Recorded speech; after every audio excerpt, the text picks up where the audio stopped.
Welcome back to Turkish Spotlight Secrets. Today we're opening the door to a romantic escape so vivid you can almost taste the salt in the air, a dream spun from the chemistry and public aura of Yaman and Demet Özdemir, told through our beloved stand-ins Andy and Kerem. It's a work of imagination inspired by a couple whose spark has set the industry buzzing for years, and it's crafted to feel like something they would actually do when the cameras finally blink away. If you love tales that mix passion, wanderlust, and moments that stop time, settle in. We're about to drift somewhere where the heart speaks louder than the clock.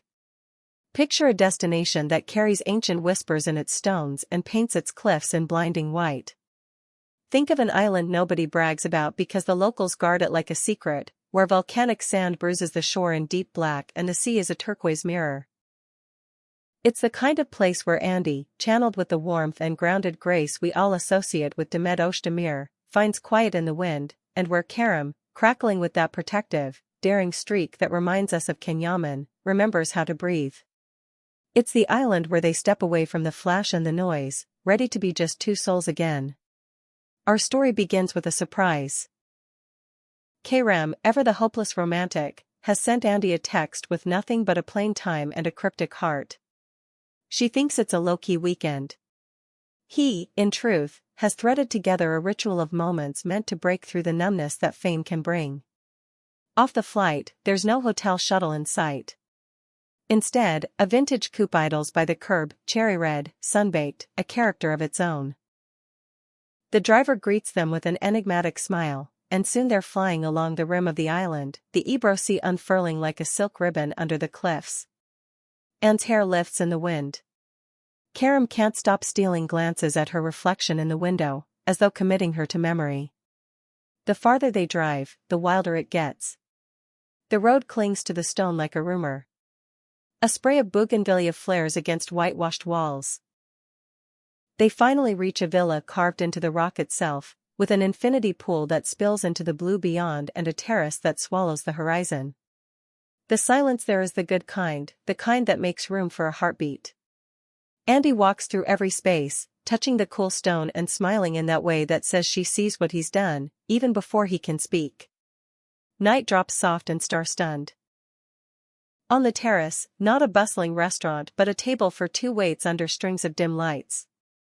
A local chef, shy, sun-browned, sure-handed, arrives with a tasting menu born from the island's pulse, seafood glistening with citrus, vegetables fed by volcanic soil, bread that cracks like a secret, and a local wine that hides strength beneath its softness. The conversation roams past the obvious. Not just schedules and scripts, but the fears that nip at their heels, the hope that refuses to leave, the ways the world can pull at a bond. Kerem watches Andy laugh and fall quiet and laugh again. Finally, he reaches into his pocket and brings out a silver chain. It's a small evil eye, delicate, old-style, meant for warding off what they never say aloud. He fastens it around Andaller's neck and says, almost a whisper, that she is his luck and his shelter, and that this is just a reminder for when the noise returns. Morning draws them out with the scent of coffee and the promise of something undiscovered. After a simple breakfast, exotic fruit dripping with sun, Greek yogurt cool and thick, they set off to a hidden beach only the villagers talk about after a glass or two.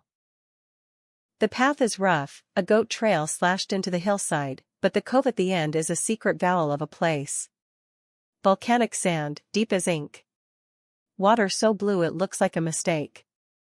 They slip into the sea and come up laughing like children. Kerem, mischief lit in his eyes, proposes a challenge: who can find the prettiest seashell? The game becomes a ritual of touch and grin, almost nothing and absolutely everything, the kind of thing that says the best love stories are written in tiny, ordinary lines. After the salt and the sun, they turn toward history. Not the ruins that fill every travel guide, but the broken bones of a forgotten settlement where stone walls still remember the hands that lifted them. They walk hand in hand down corridors open to the sky, reading time in scars. They wonder who loved and lost here, who promised, who forgave. Andy imagines the women who might have stood where she stands, watching the sea. Kerem thinks about how small the circus of fame is against the stretch of centuries. It leaves them quiet, but it's not an emptiness, it's a closeness that asks for nothing but presence. By late afternoon the day tilts toward intimacy. They board a small sailboat in a harbor that smells of rope and lemon. As the wind fills the canvas, the island slides past in white and shadow. The sun begins to melt, and the sky softens into a bruise of orange, pink, and violet.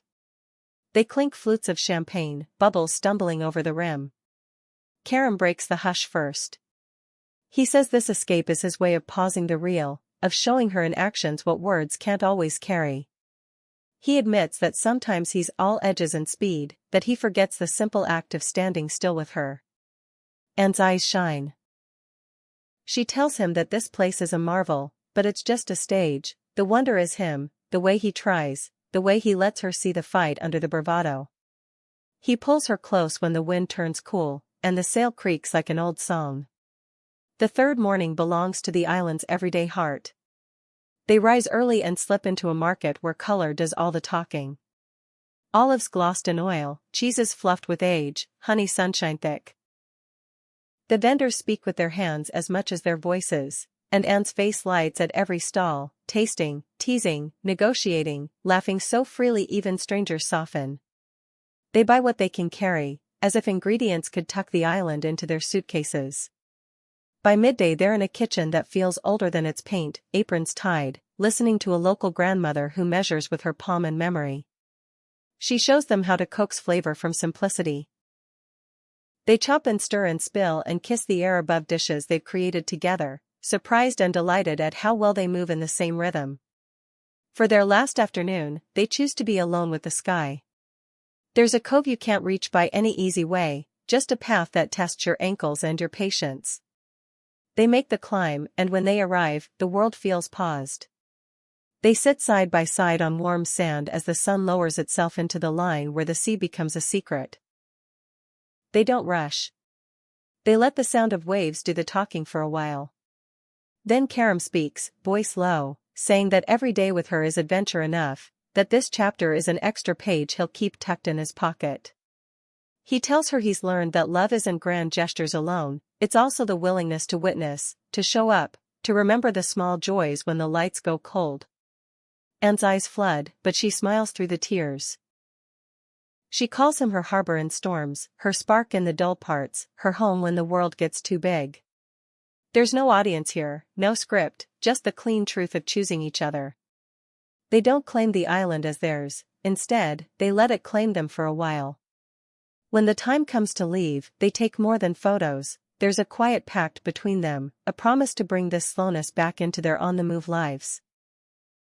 From the black sands to the old stones to the hush of the starlit terrace, every moment has tucked itself into their story like a pressed flower. It's not the end of anything, just a reminder of how to begin again, how to find a sanctuary within and around each other no matter where the next set or flight or obligation takes them. And so Andy and Karam's romantic getaway, an imagined tapestry sewn from the spark we recognize in Demet Özdemir and Kenyaman, reaches its final page. They arrive changed in the quiet ways that matter, steadier, softer, stronger together. The island slips behind them, but the connection they refreshed refuses to fade. As promised, it leaves them speechless, not because there's nothing to say, but because some feelings are better lived than described. Thank you for wandering with us through this reverie. If it stirred a daydream of your own, if you could see them the way we did, two people stripping back the noise to hear each other again. Tell us below. We read everything, and your stories make this space feel like a circle of friends. Tap that like, send this to someone who needs a little romance in their day, and if you haven't yet, subscribe to Turkish Spotlight Secrets so you never miss the next escape. Until then, keep a corner of your heart ready for wonder. We'll meet you in the next video, where love and adventure will be waiting, just beyond the horizon.